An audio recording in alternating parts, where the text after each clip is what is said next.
उससे कहीं ज्यादा जटिल है। हमारे इस भौतिक शरीर में यह छोटा सा दिमाग अनगिनत संभावनाएं रखता है, बट अफसोस तो यह है कि हम इसकी शक्ति के बारे में नहीं जानते। ये दिमाग चीजों को याद रखता है, घटनाओं को स्टोर करता है, लेकिन हम इंसान अपने इस दिमाग को अलग ही ढंग से प्रोग्राम करते हैं। इसकी क्षमता और संभावनाओं को खो देते हैं। जैसे कि अगर आप कोई इम्पोर्टेंट बात याद रखना चाहते हैं तो उसे लिख लेते हैं। आप सोचते हैं लिखने से वह चीज याद रहती है, नहीं, बल्कि आप लिखते ही इसलिए हो कि आप जानते हो आप इसे भूल जाओगे, और जब भूल जाओगे तो लिखी हुई चीज को आप दोबारा देखकर उसे याद कर सकते हैं। चलिए मैं आपसे पूछता हूँ, आपको कितने मोबाइल नंबर्स याद हैं? कमेंट में जरूर बताना। आज हमारे पास में मोबाइल नाम की एक छोटी सी डिवाइस है। हम ज्यादातर नंबर्स याद करने की कोशिश नहीं करते, बस अपने मोबाइल में टाइप किया और उसे सेव कर लेते हैं। असल में हम अपने दिमाग का इस्तेमाल ही नहीं करते। दिमाग से इस्तेमाल होने वाली चीजें आजकल हमने टेक्नोलॉजी पर छोड़ दी हैं। हमारा और हमारे दिमाग का काम, याद रखने का काम, ये सब कुछ आजकल रोबोट और टेक्नोलॉजी करती हैं। लेकिन शायद आप नहीं जानते, हमारे दिमाग की शक्ति आज की टेक्नोलॉजी, कंप्यूटर, रोबोट इससे कहीं ज्यादा है। आफ्टर ऑल हमारे दिमाग ने ही इन सब चीजों का निर्माण किया, आविष्कार किया। हमारे दिमाग की याददाश्त और मेमोरी कमाल होती है। तो चलिए मैं इसके बारे में आपको एक सच्ची घटना बताता हूँ। विवेकानंद के बारे में तो आपने सुना ही होगा, और विवेकानंद के बारे में अधिकतर लोग जानते हैं कि उनकी याददाश्त जबरदस्त थी। वे बहुत ही जल्दी पूरी किताब पढ़ लेते थे और उसे वर्ड टू वर्ड याद भी कर लेते थे। कहानी कुछ इस तरह से है। ये बात उन दिनों की है जब विवेकानंद देश भ्रमण में थे। उनके साथ उनके एक गुरु भाई भी थे।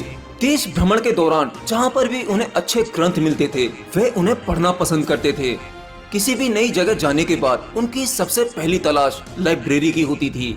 एक बार की बात है, एक जगह उन्हें एक लाइब्रेरी ने काफी अट्रैक्ट किया, तो उन्होंने सोचा क्यों ना यहाँ कुछ दिन तक रुका जाए। उनके गुरु भाई उस पुस्तकालय से उनके लिए इंग्लिश और संस्कृत की नई नई किताबें लाकर देते थे, और विवेकानंद उन किताबों को पढ़कर अगले दिन ही वापस दे देते थे। रोज रोज नई नई किताबें लाना और उसे अगले दिन ही वापस कर देना। यह देखते हुए उस पुस्तकालय का लाइब्रेरियन काफी परेशान और हैरान हो गया। उसने स्वामी जी के गुरु भाई से कहा, क्या आप इतनी सारी नई नई किताबें केवल देखने के लिए ही ले जाते हैं? अगर आप इन्हें केवल देखना ही चाहते हैं तो मैं यहीं आपको सभी किताबें दिखा देता हूँ। आप रोजाना किताबों का इतना वजन उठाते हैं और किताबों को ले जाते हैं और फिर वापस देते हैं, यह शोभा नहीं देता और मुझे भी अच्छा नहीं लगता। लाइब्रेरियन की इस बात पर स्वामी जी के गुरु भाई ने लाइब्रेरियन से सीरियसली एक बात कही, जैसा आप समझ रहे हैं वैसा बिल्कुल नहीं है। हमारे गुरु विवेकानंद इन सभी किताबों को बड़ी ही गंभीरता से पढ़ते हैं, उसके बाद ही किताब को वापस किया जाता है। लाइब्रेरियन ने यह बात सुनी और काफी चकित हुआ और कहा, यदि ऐसा है तो मैं आपके गुरु विवेकानंद जी से मिलना चाहूंगा।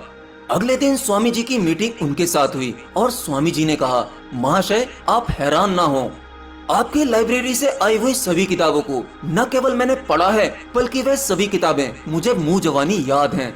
इतना कहते हुए उन्होंने वापस की हुई कुछ किताबें उस लाइब्रेरियन को थमाई और किताब में मौजूदा महत्वपूर्ण कंटेंट उन्होंने मुंह जवानी उस लाइब्रेरियन को सुना दिया। लाइब्रेरियन चकित रह गया। फिर लाइब्रेरियन ने उनकी तेज याददाश्त का रहस्य पूछा। तब विवेकानंद बोले कि किसी भी चीज को पूरे फोकस के साथ थॉटलेस किया जाए तो वह पूरी तरह से आपकी मेमोरी में स्टोर हो जाती है।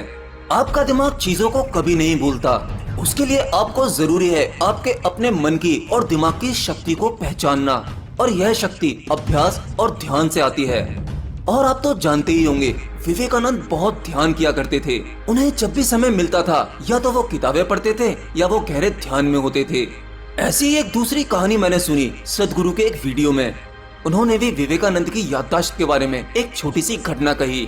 चलिए अगर वो घटना आपने नहीं सुनी तो मैं आपको बता देता हूँ। विवेकानंद भारत के पहले ऐसे योगी थे जो अमेरिका गए थे 1893 में, और उन दिनों विवेकानंद ने एक क्रांति सी ला दी। एक बार की बात है, स्वामी विवेकानंद अमेरिका से लौटते समय वह एक जर्मन फिलोसोफर के पास मेहमान थे। डिनर के बाद वो एक स्टडी रूम में आपस में बैठकर चर्चा करने लगे। वहीं मेज पर एक 700 पेज की बड़ी किताब रखी हुई थी और वो फिलोसोफर उस किताब की बहुत ही बड़ाई कर रहा था। फिर विवेकानंद बोले कि क्या आप मुझे यह किताब 1 घंटे के लिए दे सकते हैं? मैं देखना चाहता हूँ ऐसा इस किताब में क्या है। फिर वह आदमी हंसने लगा और कहा कि क्या आप इस किताब को 1 घंटे में पढ़ने वाले हैं? मैं तो इसे कई हफ्तों से पढ़ रहा हूँ, लेकिन मैं इस किताब को समझ नहीं पा रहा हूँ क्योंकि यह बहुत ही जटिल है और वैसे भी यह किताब तो जर्मन भाषा में है और आपको तो यह भाषा आती भी नहीं है। इस 1 घंटे में आप क्या कर सकते हैं? विवेकानंद ने कहा कि आप जरा किताब तो दीजिए। किताब को